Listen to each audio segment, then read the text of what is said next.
Don't miss any content. Don't forget to subscribe and click the notification bell.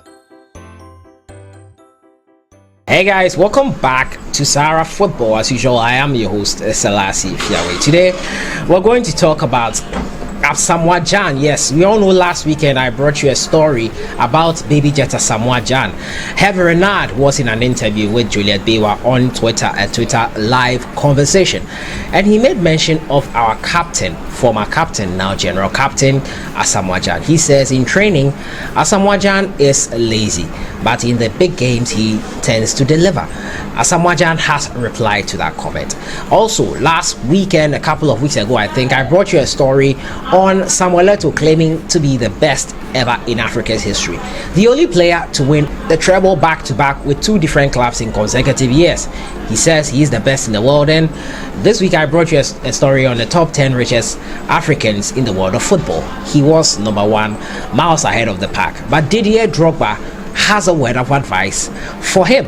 Also, we'll talk about the Ghana Football Association and their decision to continue with the Ghana Premier League season, possibly playing it behind closed doors. How feasible is that? We'll be diving into all of that. As usual, if you're new to the channel, I advise you to subscribe to the channel and to click on the notification bell to get more updates. So let me just dive right into it. Last weekend, in an interview with Juliet Bewa on a Twitter live chat, HERVE Renard made mention of former Ghana Black Stars and current general captain baby jet ASAMOAH Gyan. Now he says ASAMOAH Gyan was a lazy player when he was in charge of the Ghana Black Stars fitness team in 2008 in preparation for the AFCON 2008, which Ghana hosted.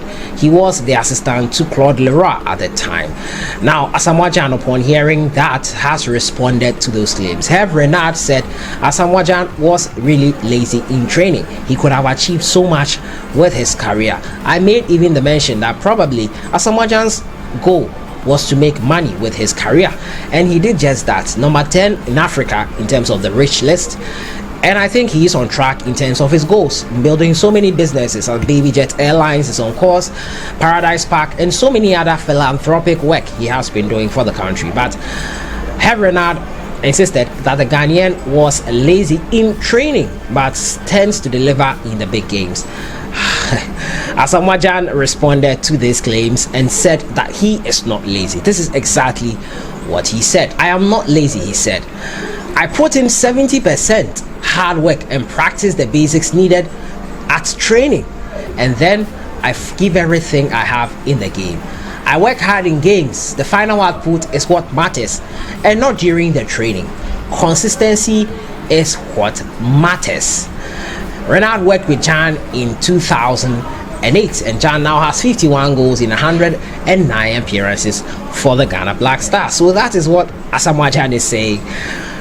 The results, the final output is what matters to him. He doesn't think HERVE Renard should have said that. He doesn't feel he is lazy.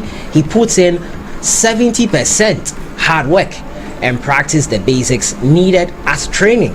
So probably why he would get the impression that ASAMOAH Gyan is lazy is because, yeah, you can see he clearly stated it here that ASAMOAH Gyan himself said he gives 70% hard work and learns the basics in training. Yeah, we have different kind of players who and their way of delivering stuff. So many players train hard. No one can be as hardworking as Cristiano Ronaldo. No one can be as hardworking as some players. But everyone has a way they approach their game. Everyone has a way they play their game, and in the end, it is the results that really matters. The end justifies the means in this case, and not the other way around. But HERVE Renard was making a point, and probably he is a man who focuses so much on fitness in training that he tended to make that comment. And ASAMOAH Gyan has come out to say he's not lazy. He gives 70% hard work, and the rest is basics in training.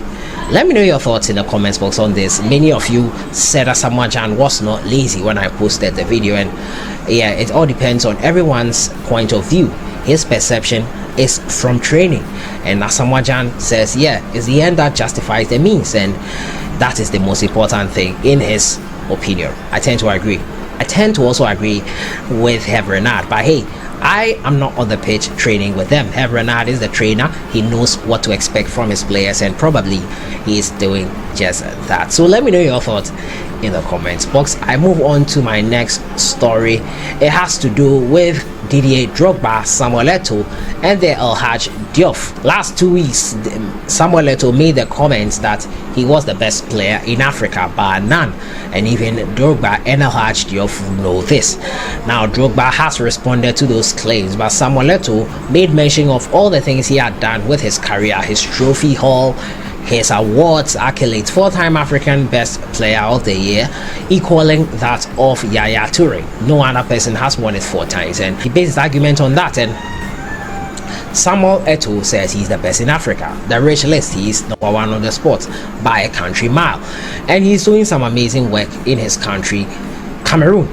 Now, Didier Drogba has come out to voice his opinion on what Samuel Eto'S said. This is what Drogba has sent a message to former Cameroon international and revealed that rather than comparing himself with the African stars, he would rather continue to motivate the next generation of African footballers to beat the records they set. This is what he said.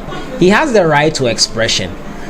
My education does not allow me to answer. Only UEFA is witness to the fact that Africa has great players, and some are among the top 20 scorers in the history of the Champions League. My brothers Samuel Eto'S and El Hadj Diouf were great players as Ronaldinho at Barca. Everyone has their star. Today, there's a new generation of footballers.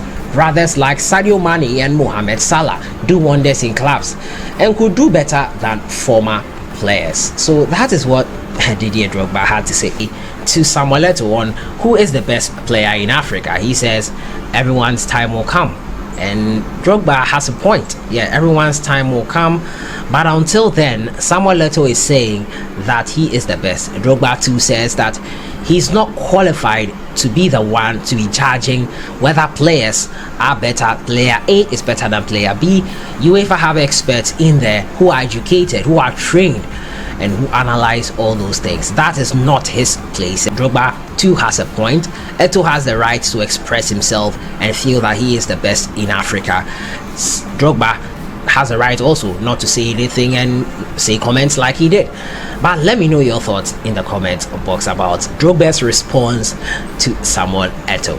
To my next story, it has to do with the Ghana Premier League. Now, the Ghana Premier League has come to a halt. Has a lot of leagues in the world, and many people were calling for the Ghana Premier League to be cancelled. Now, the Ghana Premier League board are reluctant in the GFA that they are reluctant to cancel the league. Many clubs will be affected adversely by the cancellation of the league. Now, the German Bundesliga has started, and we've seen how they are playing their football.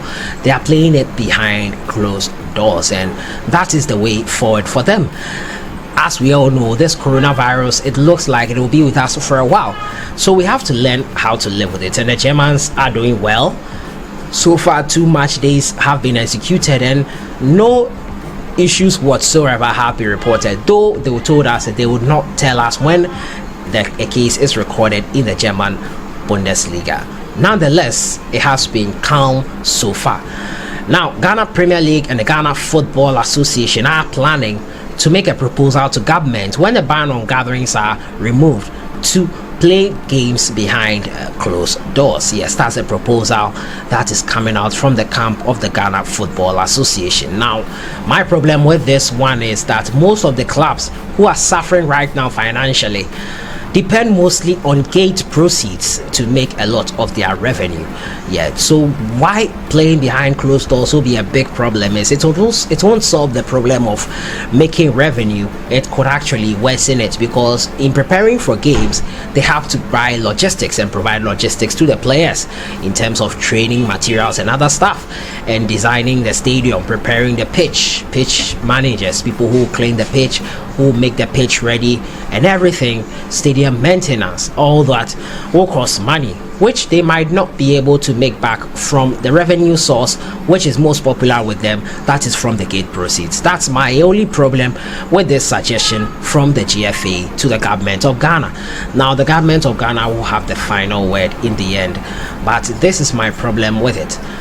Will the clubs be able to make money as they used to? Will it solve the problem of finances? I highly doubt that. And there is this issue that the clubs, if they are going to continue with the league, would have to pay for their own coronavirus test, which according to reports in the media is costing $100. How many Ghana Premier League clubs in Ghana can pay that amount of money? Yeah, it's going to be a real hurdle for most of them to climb. But let's see how things go going forward. Your thoughts on everything in the comments box. I've been talking to you about ASAMOAH's response to Renard'S claims that he is lazy, Drogba's response to Eto'S claims that he is the best player in Africa's history, the best forward, and also the Ghana Premier League continuing behind closed doors. Your thoughts in the comments box. I'll see you guys in the next one. Enjoy your day.